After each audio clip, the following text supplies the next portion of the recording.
आणि गैर गैर पाणी नील ग डोल तुझं चमके चमचम मोत्यावानी पावला ग खंडेराया एक मासोली वाहून आली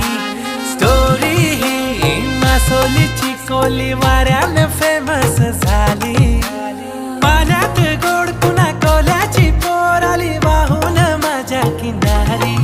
रमे तळाशी खोल तिचा मोत्याचा मोल तिचं फसली माझ्याच जोडी मासोली घावली झाल्यानं पोरी तुझी मासोली घावली झाल्यानं